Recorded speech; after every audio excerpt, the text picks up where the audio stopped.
हाँ जी, राम राम, सत श्री अकाल, नमस्ते। मैं आपकी हरजोत कौर मान आपका स्वागत करती हूँ इन Haryana exams result Guru. And जिन्होंने भी टेलीग्राम चैनल नहीं ज्वाइन करा तो please join the Telegram channel. And Telegram channel join करने के लिए आप क्या करोगे, पहले तो ऐड सर्च करोगे, फिर आप लिखोगे हरियाणा, क्योंकि आप हरियाणा स्टेट का देख रहे हो, और हरियाणा रिजल्ट गुरु लिखोगे, ठीक है जी। और वैसे ही आपने किसी भी स्टेट से हो और आप गलती से हमारी वीडियो तक पहुंच गए हो, तो आपने क्या करना है, आपने ऐड लगा के जैसे पंजाब रिजल्ट गुरु सर्च करोगे, फिर आप उत्तराखंड रिजल्ट गुरु सर्च करोगे, तो ऐसे ही आपको सारे टेलीग्राम चैनल्स के लिंक्स मिल जाएंगे। तो आपने क्या करना है, उनको ज्वाइन करना है। एंड मैं अब आपसे फर्स्ट क्वेश्चन से स्टार्ट करते हैं, जो मैंने आपको बताया था कि पिछली क्लास में हमारा क्वेश्चन स्टार्ट हो रहे थे। और आज का फर्स्ट क्वेश्चन क्या है, आज के फर्स्ट क्वेश्चन के बारे में बात कर लेते हैं। Radio isotope that is employed in the transportation system to identify the blood clots, ठीक है जी। हमारी क्या है, ब्लड में हमारे क्या है, ब्लड क्लॉट्स पाए जाते हैं, ब्लड क्लॉट्स क्लॉटिंग हो जाती है। अब ये चीज और याद रखिएगा, ब्लड क्लॉटिंग से क्या होता है, हमारे पास कोलेस्ट्रॉल बड़े इंपॉर्टेंट काम करते हैं। एक होता है गुड कोलेस्ट्रॉल, एक होता है बैड कोलेस्ट्रॉल। गुड और बैड के बारे में आपको पता होना चाहिए। गुड और बैड के बारे में, जो हमारा एलडीएल होता है, ठीक है, एलडीएल और एचडीएल, ठीक है जी। एलडीएल और एचडीएल होता है हाई डेंसिटी, जो हमारा होता है हाई डेंसिटी लिपोप्रोटीन होता है, वो हमारा गुड वाला होता है। बैड वाला होता है एलडीएल होता है लो डेंसिटी लिपोप्रोटीन। इसको क्या बोलते हैं, low density lipoprotein, lipo protein, ठीक है जी। और गुड वाले क्या करते हैं, ये स्टेरॉइड्स, जो हमारे बॉडी में भी एक तरह के स्टेरॉइड्स पाए जाते हैं, जो क्या है, हमारी बॉडी को स्टिमुलेट करते हैं, जो हमारी इंफ्लेमेशन अंदर की तरफ इंफ्लेमेशन आती है, सूजन आती है, उनको क्या है, उनको ढंग से मैनेज करने की हेल्प करते हैं एलडीएल।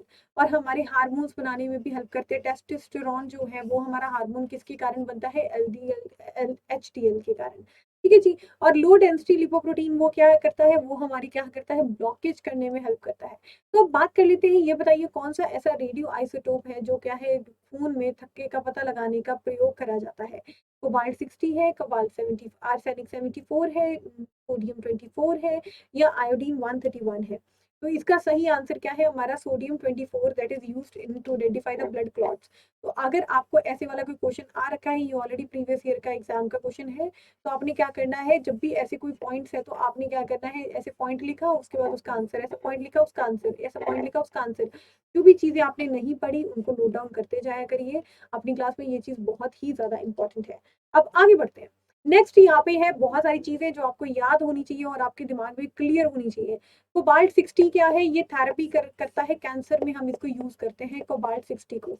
इसको कोबाल्ट 60 को यूज करता है, मैंने आपको पहले भी बताया था। इसको याद कैसे रखना, C for cancer, C for cobalt, ठीक है जी। अब आयोडीन 131 यूज करते हैं। आयोडीन 131 यूज होता है हमारा किसके कारण, ये हमारा होता है अगर लोकेट करना है, ब्रेन ट्यूमर्स के बारे में पता करना है, ब्रेन ट्यूमर्स के बारे में पता करना है, थायराइड एक्टिविटीज के बारे में पता करना है, तो हम क्या यूज करते हैं, आयोडीन 131 यूज करते हैं। ये चीज आपको क्लियर होनी चाहिए। ओके जी। ये दोनों चीजें क्लियर होने के बाद कार्बन 14 की बात करते हैं।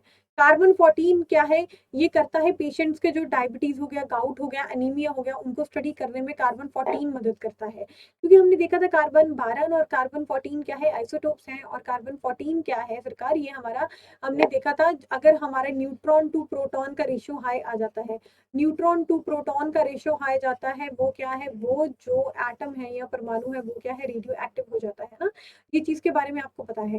कार्बन 11 जो यूज करता है वो ग्लूकोज को मॉनिटर करने में हेल्प करता है। जो हमारा सोडियम 24 है, ये ब्लड सर्कुलेशन को देखने में मदद करता है, ब्लड सर्कुलेशन। और रक्त का अगर थक्का जमा हो अंदर की तरफ है ना, ब्लड क्लॉट्स पाए जाए, तो क्या यूज करेंगे हम, सोडियम 24 यूज करेंगे। हीलियम 201 क्या यूज करता है, determine the damage in the heart tissue या डिटेक्शन ऑफ द ट्यूमर। अगर हार्ट टिश्यू में कोई भी डैमेज होता है तो थीलियम यूज करते हैं। तो क्या यूज करते हैं, थीलियम यूज करते हैं। टेक्टिनियम क्या यूज करता है, ब्लड ट्यूमर, ब्रेन ट्यूमर्स हो गया, डैमेज्ड हार्ट हो गया, रेडियो ट्रैक्टर्स हो गया, या ब्लड फ्लो हो गया, है ना, तो उनके लिए यूज करते हैं। अब हमने क्वेश्चन क्या देखा था, हमने सोडियम के ऊपर क्वेश्चन देखा था, रक्त का जो थक्का जमता है, हमारे ब्लड क्लॉट्स जो हमारे ब्लड के अंदर पाए जाते हैं, उनको देखने में कौन मदद करता है, उनको लोकेट करने में कौन मदद करता है, तो आप याद रखोगे सोडियम 24। जो अगर कोबाल्ट 60 को ज्यादातर कैंसर के ऊपर क्वेश्चन आता है, तो आप याद रखिएगा कोबाल्ट 60 ही ज्यादातर पूछा जाता है। अगर आयोडीन 131 की बात करें तो ब्रेन ट्यूमर्स हो गया, थायराइड एक्टिविटी के लिए ये चीज हेल्प करता है लोकेट करने के लिए। अब ये सारे पॉइंट्स आपके लिए है हाइलाइटिंग पॉइंट्स जो आपको क्लियर करने हैं, और आप एक बार इनको पढ़ लीजिएगा। फिर उसके बाद मूव करते हैं नेक्स्ट क्वेश्चन पे। एक बार आपने ये चीज पढ़ ली, फिर उसके बाद मूव करते हैं नेक्स्ट क्वेश्चन पे। नेक्स्ट क्वेश्चन हम और डिटेल से करेंगे। बताओ। अब यहाँ पे देखिए, सोडियम 24 जो हमारा सोडियम 24 है, ये आइसोटोप यूज करता है ब्लड क्लॉट्स या हमारे जो रक्त का थक्का जमे होते हैं उनको लोकेट करने में। फॉस्फोरस 32 हमारा क्या है, ब्लड सर्कुलेशन और ल्यूकीमिया को देखने में मदद करता है। आयोडीन 131 डायग्नोज करता है हमारा थायराइड ग्लैंड डिसऑर्डर। अगर आयरन 59 की बात करते हैं, ये डायग्नोज करता है एनीमिया को। अगर बात करते हैं कोबाल्ट 60, तो ये करता है कैंसर ट्रीटमेंट को। अगर कोबाल्ट हमारा कार्बन 14 की बात करते हैं, ये करता है कार्बन पीरियड को, है ना। कार्बन डेटिंग के बारे में देखा था ना हमने, कार्बन डेटिंग के बारे में। कार्बन डेटिंग हमारी क्या हेल्प करती थी, फॉसिल्स की एज, है ना। फॉसिल्स हो गया, एनिमल्स की एज हो गया, ये क्या है उसको डिटेक्ट करने में मदद करते हैं। यूरेनियम डेटिंग के बारे में हमने पिछले से पिछली क्लास में करा था, यूरेनियम डेटिंग के बारे में, जिसमें हमने क्या था, रॉक्स का जो एज है उसको देखने के लिए यूरेनियम डेटिंग करी जाती थी, है ना। आर्सेनिक 14 क्या यूज करते हैं, आर्सेनिक 74 क्या यूज करता है हमारे पास, स्किन डिजीजेस के लिए यूज करा जाता है। अब आगे मूव करते हैं। Now which of the following approaches is use to treat the blood cancer. अब देखिए क्वेश्चन वही है, बस घुमा फिरा के आ गया है। फॉस्फोरस 32 यूज होता है, सोडियम 24 यूज होता है, आयोडीन 131 होता है, या कोबाल्ट 60 यूज होता है। तो याद रखिएगा, ब्लड कैंसर के लिए कौन सा यूज होता है, फॉस्फोरस 32 यूज होता है। ब्लड क्लॉट्स के लिए हमारे पास क्या है, यूज होता है सोडियम 24 यूज होता है। आयोडीन 131 हमारे पास क्या है, थायराइड और ब्लड ट्यूमर्स, ब्रेन ट्यूमर्स के लिए यूज करा जाता है। अगर कोबाल्ट 60 की बात करते हैं तो ये कैंसर के लिए यूज करा जाता है। अगर क्वेश्चन आता है कैंसर, तो आप सीधा सीधा यूज करोगे कोबाल्ट 60। अगर बात करते हैं ब्लड कैंसर, तो आप याद करोगे फॉस्फोरस का ऑप्शन। तो ये वाली चीजें जो है वो हमें नहीं याद रहती नॉर्मली, तो आप उनको क्या है एक पॉइंट में हाईलाइट करके अपने नोट्स में हाईलाइट कर दीजिए ना, और नोट डाउन कर लीजिए। अब आगे बात कर लेते हैं कार्बन 14, कार्बन डेटिंग के बारे में हमने बात करी थी, और कार्बन फॉस्फोरस 30 और 32 और 33 ये करते हैं, रिसर्च में यूज होते हैं, जेनेटिक्स में यूज होते हैं। सिलेनियम 75 यूज होता है लाइफ साइंसेस की स्टडी में, जो प्रोटीन की स्टडी करते हैं उनमें। अगर बात करते हैं स्ट्रोंशियम 85 की, वो क्या है, मेटाबॉलिज्म और बोन फॉर्मेशन की स्टडीज में। और हाइड्रोजन 3 हमारा क्या यूज होता है, लाइफ साइंस और ड्रग्स के लिए। अब आगे मूव करते हैं। अब आयोडीन 131 के बारे में बता दिया, सोडियम 24 के बारे में बता दिया, कोबाल्ट के बारे में बता दिया, और आर्सेनिक 74 क्या है, ट्यूमर आइडेंटिफिकेशन के लिए भी यूज होता है, और स्किन डिसऑर्डर्स के लिए भी, स्किन डिसऑर्डर्स के लिए भी हमारा क्या है, आर्सेनिक 74 यूज होता है। अब आगे बात कर लेते हैं। A technique called amniocentesis is use to ascertain, ठीक है, क्या चीज बताता है, type of the hormone, hormone के प्रकार को, ठीक है, kind of the amino acid के प्रकार को, sequence of the amino acids in the protein, protein में अमाइनो एसिड्स के अनुक्रम को, या भ्रूण के लिए, ठीक है, भ्रूण के लिंग के लिए। अब क्या होता है, जैसे ही कोई अभी तो ये चीज बंद कर दी गई है ना, अब तो ये चीज बहुत ज्यादा बैंड है, बट फिर भी चलो हो जाता है, कोई इशू नहीं है, काफी सारे मेडिकल इश्यूज भी आ जाते हैं। क्या होता है, हमारे क्या है, एमोनोइटिक फ्लूइड बाहर निकाल लिया जाता है, ठीक है। ऐसे करके यहाँ पे फ्लूइड भरा होता है, उसको क्या है, सिरिंज से बाहर निकाल लिया जाता है। फिर उसके बाद उससे पता लगाया जाता है, उस फ्लूइड से पता लगाया जाता है कि जो बच्चा है, जो बच्चा है दैट इज हेल्दी है, उसमें कोई मेंटल इशू तो नहीं है, मेंटल रिटार्डेशन तो नहीं है, या कोई और फिजिकल जो है उसके अंदर कोई और इश्यूज तो नहीं है, डिसऑर्डर्स तो नहीं है। और बच्चे का जो सेक्स है वो भी पता लगाया जाता है। पहले ये टेस्ट करा जाता था बच्चे का सेक्स पता लगाने के लिए, ताकि बच्चे का सेक्स पता चल गया, अगर लड़की है तो उसको मार दो, लड़का है तो उसको रख लो, है ना।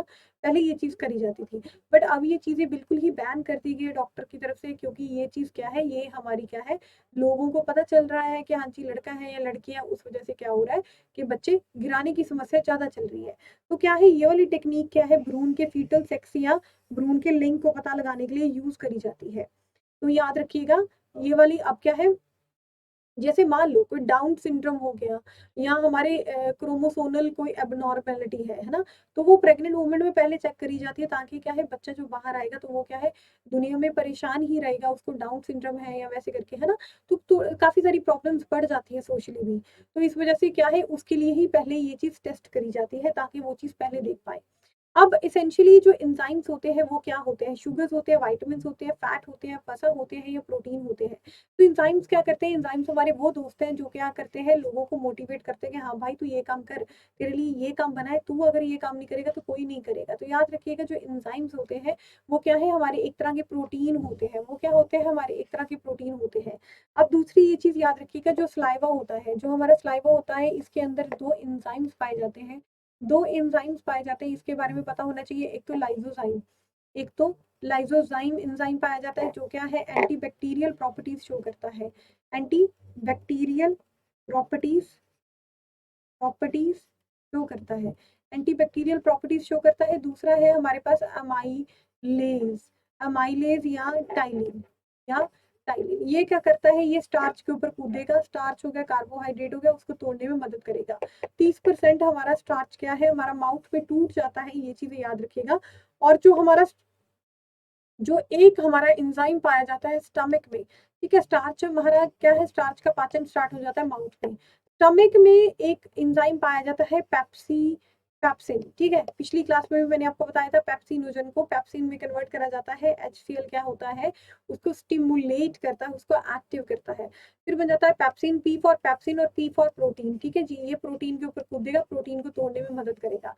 तो ये सारी चीजें आपको क्लियर होनी चाहिए। अगर एंजाइम्स क्या है, एंजाइम्स हमारे शुगर्स भी नहीं होते, विटामिन भी नहीं होते, वसा भी नहीं होते, ये होते हैं हमारे प्रोटीन्स। ये क्या होते हैं, हमारे प्रोटीन। तो ये चीज आपको याद रखनी है। दूसरी ये चीज याद रखनी है, प्रोटीन के बारे में कुछ कुछ इंपॉर्टेंट चीजें हैं जो आपको याद रखनी है। पहली तो बात यह है कि प्रोटीन को खोजा किसने था। ये क्वेश्चन बहुत बार एग्जाम में आता है। तो डिस्कवर्ड बाय मोलर, ठीक है। नाम किसने दिया, नामकरण दिया था बर्जियोलॉस ने। अब प्रोटीन का जो स्ट्रक्चर है उसने किसने दिया था, पॉलिंग्स ने दिया था। और बेसिक यूनिट क्या है, हमारे पास अमाइनो एसिड्स होती है। और अमाइनो एसिड्स के बीच में जो कनेक्टिंग लिंक होता है, ये हमारा एक अमाइनो एसिड है जो बेचारा बहुत ज्यादा खुश है, दूसरा क्या है, बहुत ज्यादा दुखी है। दो अलग अलग टाइप के अमाइनो एसिड्स है, इनके बीच में जो बॉन्ड है, प्यार का बंधन, उसको बोलते हैं पेप्टाइड बॉन्ड। उसको क्या बोलते हैं, पेप्टाइड बॉन्ड बोला जाता है। जो हिंदी में लिखा है वो आपको चीजें नहीं दिखाई दे रही होंगी, तो कोई बात नहीं, मैं आपको बोल के सुना देती हूँ। मूलर द्वारा खोजा गया था, नामकरण नामित किसने करा था, बर्जियोलॉस ने करा गया था। और संरचना किसने खोज करी थी, हमारे पॉलिंग्स ने करी थी। मूल इकाई क्या है, अमाइनो एसिड्स है। चलो आगे बढ़ते हैं। अब next, which of the following salts is present in the highest concentration in the human bones. अगर ह्यूमन बोन्स की बात कर लेते हैं तो कौन सी ऐसी चीज है, कौन सा ऐसा लवण है जो हमारी हड्डियों में सबसे ज्यादा मात्रा में, अधिक मात्रा में पाया जाता है। कैल्शियम फॉस्फेट हो गया, कैल्शियम कार्बोनेट हो गया, मैग्नीशियम क्लोराइड हो गया, सोडियम क्लोराइड हो गया। तो ये तो सारे एक जैसे लग रहे हैं। कल हमने डिहाइड्रेशन की जब बात करी थी, डिहाइड्रेशन की बात में मैंने आपको बताया था कि जो सोडियम क्लोराइड है वो हमारा क्या है, डिहाइड्रेशन में हमें लेना पड़ता है। हमारे क्या है, अगर मान लो डिहाइड्रेशन या वाटर की कमी आ जाती है तो क्या है, हम सोडियम क्लोराइड लेते हैं ना। और दूसरी बात कर लेते हैं यहाँ पे इनेमल की, दांतों की, है ना, इनेमल दांतों की, ठीक है। अगर बात करते हैं, इनेमल क्या है, हार्डेस्ट पार्ट होता है हमारी बॉडी का, हार्डेस्ट पार्ट होता है हमारी बॉडी का। दूसरी चीज याद रखिएगा, जो हमारे दांत है, टीथ है, टीथ किसके बने हैं, कैल्शियम और फास्फोरस के। कैल्शियम, कैल्शियम सबको याद रहता है, कैल्शियम खाओ, दांत स्ट्रॉन्ग करो, हड्डी स्ट्रॉन्ग करो, कैल्शियम सबको याद रहता है। बस फॉस्फोरस नहीं याद रहता, फॉस्फोरस दिमाग से निकल जाता है, फॉस्फोरस पता नहीं कहीं किसी किनारे जाके छिप जाता है जब भी आंसर करना होता है। तो कैल्शियम कार्बोनेट पे हमारा मन करता है कि कैल्शियम कार्बोनेट को टिक मार्क कर दे सही मान के। बट याद रखिएगा, टीथ हमारा क्या है, कैल्शियम और फॉस्फोरस दोनों का बना होता है। और जो फॉस्फोरस है, इसे याद रखिएगा, जो ह्यूमन बोन्स है वो किसकी बनी है, हमारी कैल्शियम फॉस्फेट की बनी है। किसकी बनी है सरकार, वो कैल्शियम फॉस्फेट की बनी है। ये चीज आपको याद रखनी है। अब कैल्शियम क्या है, मोस्ट अबंडेंट एलिमेंट होता है जो मिल्क में पाया जाता है। ये भी चीज आपको दिमाग में क्लियर बैठ रही है मिल्क के बारे में। अब टीथ के बारे में दो तीन चीजें बताना चाहती हूँ। थीकोडेंट, थीकोडोंट के बारे में ये है, कई बार क्वेश्चन आ जाता है कि हमारे दांत क्या है, थीकोडोंट हो गए, हाइपोडेंट हो गया, हेट्रोडोंट हो गया, होमोडेंट हो गए। तो आपको सारे ऑप्शन एक जैसे लगते हैं, आपको लगता नहीं है कि कोई भी चीजों में कोई दिक्कत है ना। तो याद रखिएगा, गर्त संधि कौन से होते हैं, जो हमारे क्या है, जो हमारे क्या है, मसूड़ों में जड़े हुए हैं ना, मसूड़ों में क्या है, बंद रखे है ना। तो थीकोडोंट वो होते हैं गर्त संधि। तो याद रखिएगा, जो टूथ एम्बेडेड होते हैं socket of the jaw bone, उसको बोलते हैं थीकोडोंट। तो जो हमारे मानव जो दांत होते हैं वो क्या है, थीकोडोंट है, हम गर्त दंती है। दूसरी ये चीज याद रखिएगा, डाइफोडोंट।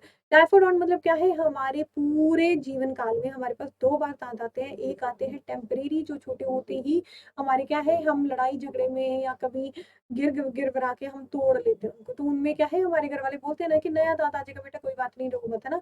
दूसरी है परमानेंट टीथ आते हैं, उनको आप किसी भी हालात में, किसी लड़ाई में, किसी झगड़े में, किसी गेम में आप उनको तुड़ाने का रिस्क नहीं लेते, क्योंकि आपको पता है कि अगर वो टूट गए तो आपको क्या करना है, आपको नए दांत लगेंगे, और वो बेसिकली अच्छे भी नहीं लगते, है ना। तो याद रखिएगा, हम क्या है, हम डाइफोडोंट भी है। अब हेट्रोडोंट होते हैं, जो क्या है, हमारे पास सारे दांत अलग अलग टाइप के हैं। हाँ जी बिल्कुल, फ्रंट वाले जो दांत है स्माइल वाले, वो हमारे कुछ अलग शेप के होते हैं। जो मीट पाड़ने के लिए हमारे कैनाइन्स यूज करते हैं, वो हमारे अलग टाइप के होते हैं। उसके बाद प्री मोलर्स और मोलर्स पाए जाते हैं, तो सबके शेप्स अलग अलग होते हैं, तो इनको बोलते हैं हेट्रोडोंट, इनको बोलते हैं हेट्रोडोंट। अब 32 परमानेंट टीथ होते हैं, जिनका मेंशन कर रखा है नाम, इंसाइजर्स हो गया, कैनाइन हो गया, प्री मोलर हो गया, मोलर। तो हमारा जो हमारा क्या है फॉर्मूला है, जो हमारा परमानेंट फॉर्मूला है, वो क्या है, हमारा डेंटल फॉर्मूला 2123, और 2123 हमारा क्या है, हमारा फॉर्मूला है डेंटल फॉर्मूला, जो आपको याद रखना है।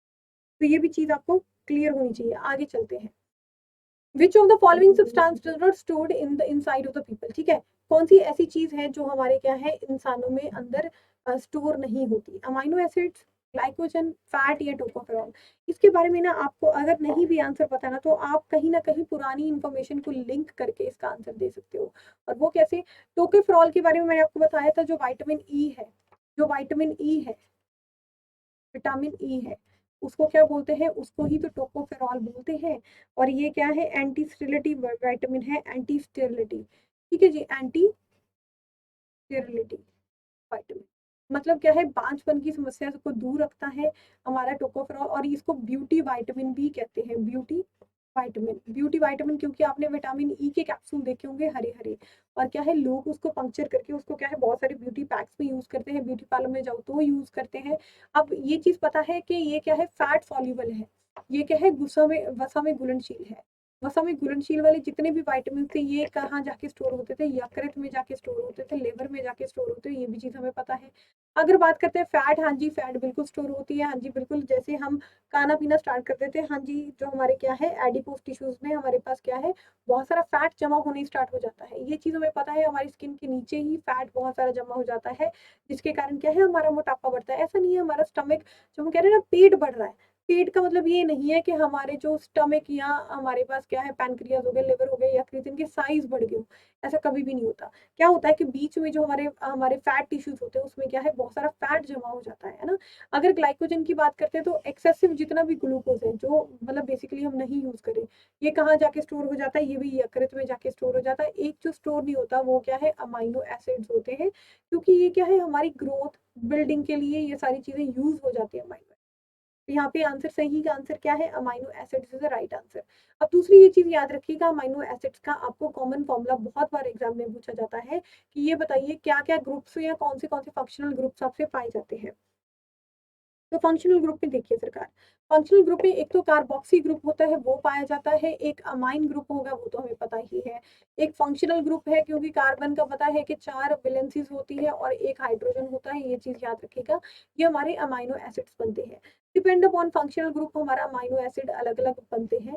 और सिंपलेस्ट अमाइनो एसिड क्या है, ग्लाइसिन होता है, ग्लाइसिन हमारा सिंपलेस्ट अमाइनो एसिड है, ये बार बार एग्जाम में पूछा जाता है।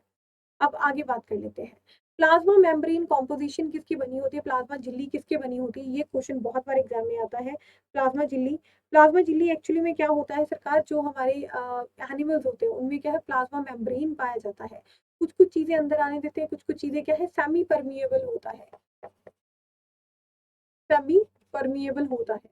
अब इसमें क्या है, ये दोनों के बने होते हैं, प्रोटीन भी होते हैं, लिपिड्स भी होते हैं, इसको तभी तो बोलते हैं फॉस्फोलिपिड्स बोलते हैं, मेड ऑफ फॉस्फोलिपिड्स, ठीक है जी। तो ये चीज आपको याद रखनी है।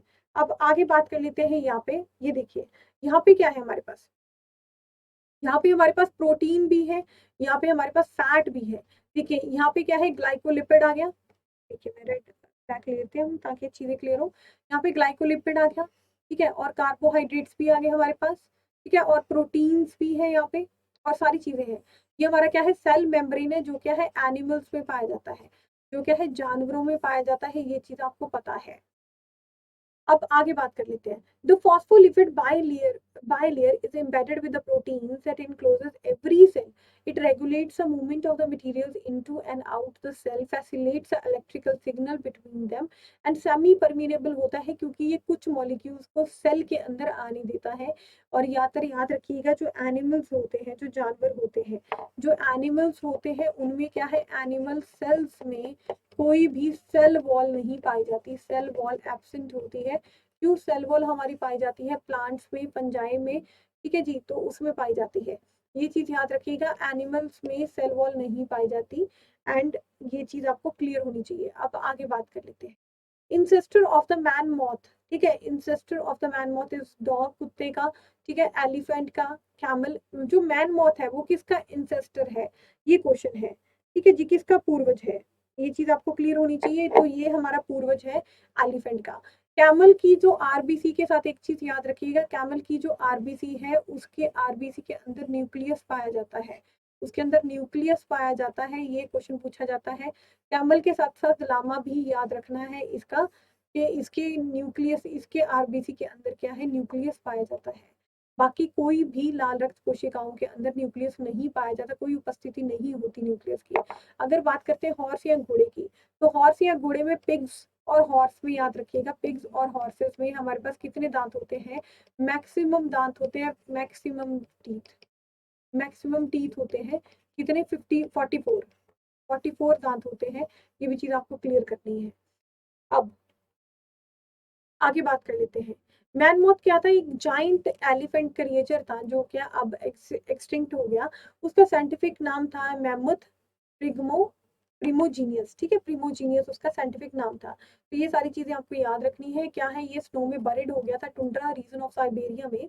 अब ये एक्सटिंक्ट हो गया, अब ये नहीं है। अब ये एस्टिमेट करा गया था, ये आइस एज तक, एंड तक ये लोग रहे थे। उसके बाद क्या है, उसके बाद साइबेरिया में पाए गए थे। बस ये चीज है, आपको पूरी क्लियर होनी चाहिए।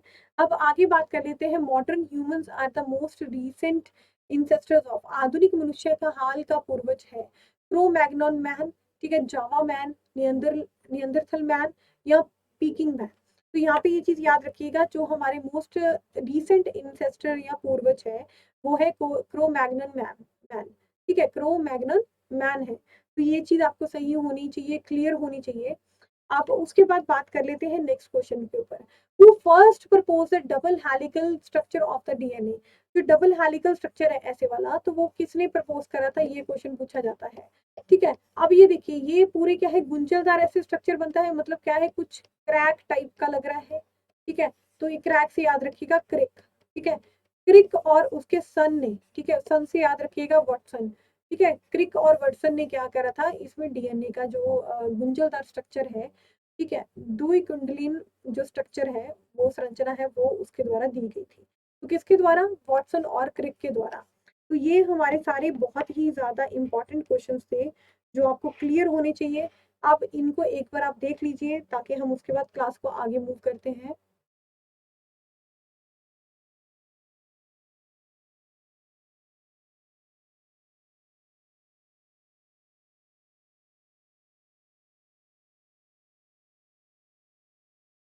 अब आगे, the field of the study focusing on the ageing and the old age is called, ठीक है। अगर बात करते हैं ओल्ड एज या काल प्रभावन के विषय में ज्ञान प्राप्त करने के लिए, उसको क्या बोलते हैं, जीरोन्टोलॉजी बोलते हैं, ऑन्कोलॉजी बोलते हैं, टेराटोलॉजी बोलते हैं, या ऑर्निथोलॉजी बोलते हैं, ऑर्निथोलॉजी बोलते हैं। तो यहाँ पे सही आंसर क्या है, देखो, जो ऑर्निथोलॉजी है,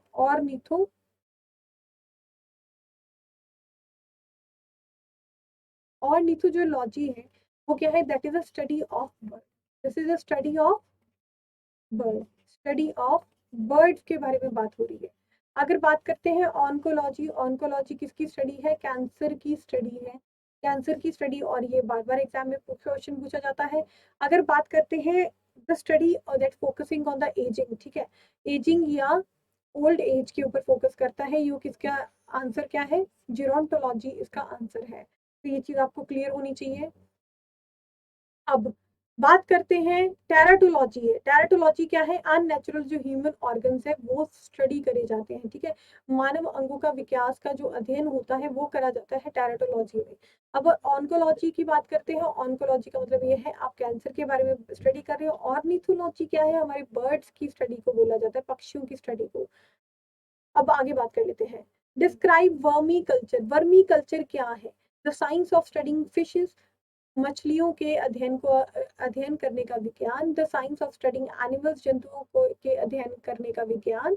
या साइंस ऑफ रेजिंग वॉर्म्स, कीटों की वृद्धि करने का विज्ञान। या science of killing the worm, कीटों को मारने का विज्ञान। तो वर्मी कल्चर जब भी आता है, ठीक है, तो ये किसके साथ संबंधित है? The science of raising the worms, कीटों की वृद्धि का करने का विज्ञान। उसको क्या बोलते हैं? वर्मी कल्चर बोलते हैं। Vermiculture is related to the study of worms. Study of worms, vermiculture. अब द स्टडी ऑफ एनिमल्स हमने देखा था, जूलॉजी है। अगर फिशेस की बात करते हैं तो इक्थियोलॉजी है, इसकी स्टडी है ना। वॉर्म्स की देख ली तो हमने क्या करा है? वर्मी कल्चर याद रखा था। वॉर्म से हमने याद रखा था वर्मी कल्चर, इसका क्या है? स्टडी को क्या बोलते हैं? वर्मी कल्चर बोलते हैं। ये चीज याद है। अगर उसके बाद हमने करा था बर्ड्स के बारे में, बर्ड्स की स्टडी को क्या बोलते हैं? ऑन हमारे क्या है? ऑर्निथोलॉजी। अगर फिशेस की स्टडी को देखा था, फिशेस की स्टडी को क्या बोलते हैं? इक्थियोलॉजी। इक्थियोलॉजी बोलते हैं। फिर हिस्टोलॉजी किसको बोलते हैं? हिस्टोलॉजी होती है हमारी टिश्यूज की स्टडी को। टिश्यूज की स्टडी या ऊतकों की स्टडी को क्या बोलते हैं? हिस्टोलॉजी। हिस्टोलॉजी। और साइटोलॉजी किसको बोलते हैं? साइटोलॉजी होती है हमारी सेल्स की स्टडी को। सेल्स या कोशिका की स्टडी को क्या बोलते हैं? साइटोलॉजी बोलते हैं। ये सारी चीजें आपको क्लियर होनी चाहिए। अब विटीकल्चर। विटीकल्चर क्या है? प्रोडक्शन ऑफ द ऑरेंजेस, ठीक है, प्रोडक्शन ऑफ द सैफरन, केसर के उत्पादन से। या production of the Apple and the production of the grapes, या अंगूर के उत्पादन से। तो यहाँ पे सही आंसर क्या है? Production of the grapes. अब आगे बात कर लेते हैं। Next, which of the following substances was created artificially first? Neptunium, Tactinium, francium या प्लूटोनियम। तो यहाँ पे आप मेरे को होमवर्क, ये आपका होमवर्क है, और आप मुझे सही आंसर बताओगे, बिल्कुल सटीक आंसर सही सर्च करके बताओगे। और ये क्वेश्चन देखो बहुत ही सिंपल क्वेश्चन है, बट बहुत सारे एग्जाम्स में पाए जाते हैं, इस वजह से आपको बार बार करवाए जाते हैं ताकि आप इन सारी चीज़ों को देख पाओ, समझ पाओ, अंडरस्टैंड कर पाओ। तो ऐसे ही आप क्लास को ज्वाइन करने के लिए आप 4 से 5 मुझे रेगुलर मिला करोगे, हर रोज मिला करोगे। कितने बजे? 4 से 5। और अगर टेलीग्राम चैनल ज्वाइन करना है तो आप टेलीग्राम चैनल पे आप ऐड सर्च करके हरियाणा रिजल्ट गुरु सर्च करोगे, सीधा सीधा चले जाओगे। ऐसे ही आप अपनी तैयारी जारी रखिए, और कहीं भी किसी तैयारी में हल्की फुल्की भी कमी ना रहने दीजिए। जो चीज़ें नहीं आनी, शर्म मत कीजिए, बिल्कुल अपनी कॉपी पे नोट डाउन कर लीजिए, ताकि उन चीज़ों को बार बार रिवाइज कर लिए, ठीक है। क्योंकि सिलेबस बहुत ज़्यादा है, चीज़ें बहुत ज़्यादा पढ़नी है।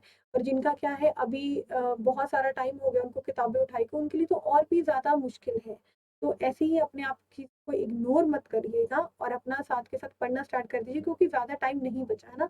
तो टेक केयर, सत श्री अकाल साਰਿਆਂ ਨੂੰ। आप तो बहुत ज़्यादा ध्यान रखिएगा, एंड नमस्ते। एंड आप ही हो आपकी ज़िंदगी के मालिक, एंड आप ही हो अपनी ज़िंदगी को सुधार सकते हो, समझा सकते हो, है ना, और अच्छे मुकाम पे लेके जा सकते हो। तो आप ही हो अपनी ज़िंदगी के चालक। अपना ध्यान रखिएगा। आपको बहुत सारा प्यार, हमारी रिजल्ट गुरु की टीम आपके साथ है। Thank you.